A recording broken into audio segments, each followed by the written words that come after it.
যে আমাৰ তৃতীয় পৰ্যায়ত অৰ্থাৎ 7 মে তাৰিখে গুৱাহাটী লোকসভা সমষ্টিৰ নিৰ্বাচন অনুষ্ঠিত হ'ব আৰু আমি এই নিৰ্বাচনত যেহেতু আমাৰ গুৱাহাটী লোকসভা সমষ্টিত আমাৰ মিত্ৰজোঁটৰ বিজেপিৰ প্ৰাৰ্থী বিজুলী কলিতা মেধি ডাঙৰীয়ানী ইয়াত ইতিমধ্যে মিত্ৰজোঁটৰ পৰা প্ৰাৰ্থিত্ব প্ৰদান কৰিছে।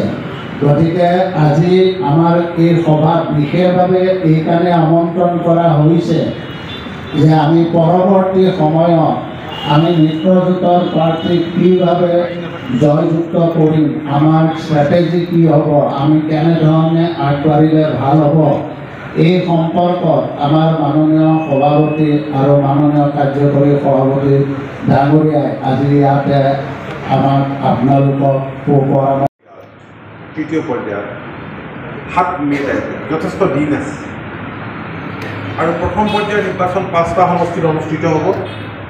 লখিমপুৰ, যোৰহাট, ডিব্ৰুগড়, শোণিতপুৰ আৰু কাজিৰঙা।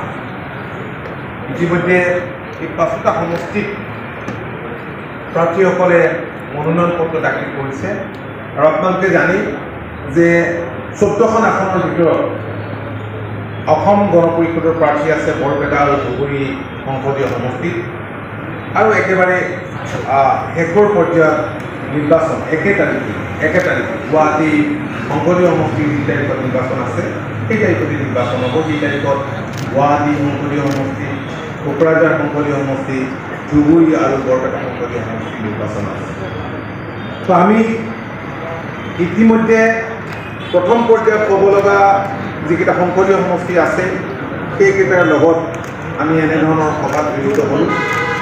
ইয়াৰ উপৰিও আমি নগাঁৱৰ, আপোনালোকে জানে যে নগাঁও সংসদীয় সমষ্টি নিৰ্বাচন দ্বিতীয় পৰ্যায়ত আছে, তাতো আমাৰ কৰ্মকৰ্তাসকলৰ লগত আমি মিলিত হ'লোঁ। আৰু যোৱাকালি কোকৰাঝাৰ সংসদীয় সমষ্টিৰ অন্তৰ্গত আমাৰ কৰ্মকৰ্তা আৰু লগতে UPPL-ৰ যিগৰাকী অধ্যক্ষ, UPPL-ৰ প্ৰেচিডেণ্ট তেওঁ আৰু তেওঁৰ সদস্যসকলৰ লগত প্ৰাৰ্থীৰ লগত যোৱাকালি আমি কোকৰাঝাৰ এক বৈঠকত মিলিত হ'লোঁ। ইয়াৰ পিছতে আমি মঙলদৈ যাম। এই সংসদীয় সমষ্টিৰ নিৰ্বাচন আছে। সন্মুখত আমাৰ দিন আছে। চতুৰ্থ পৰ্যায়ত যিহেতু তৃতীয় পৰ্যায়ত নিৰ্বাচন হ'ব সমষ্টিটো, গতিকে আমি আধৰুৱা হৈ থকা যিবিলাক কাম কাজ এইবিলাক সম্পূৰ্ণ কৰিবৰ কাৰণে অপূৰ্ণ চেষ্টা কৰিব লাগে।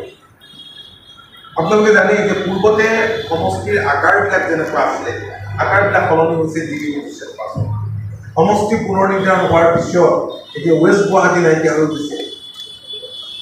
বৃহৎ অংশ চেণ্ট্ৰেল গুৱাহাটী নামেৰে নামাকৃত হৈছে, নামাকৰণ কৰা হৈছে আৰু বেছিভাগ অংশই ৱেষ্ট গুৱাহাটীৰ চেণ্ট্ৰেল গুৱাহাটীত অন্তৰ্ভুক্ত হৈছে। ইয়াৰ উপৰিও ডিমৰীয়া নামৰ এটা নতুন সমষ্টি সৃষ্টি হৈছে। এইটো চিডুল কাষ্ট ৰিজাৰ্ভ সমষ্টি, নিউ গুৱাহাটী।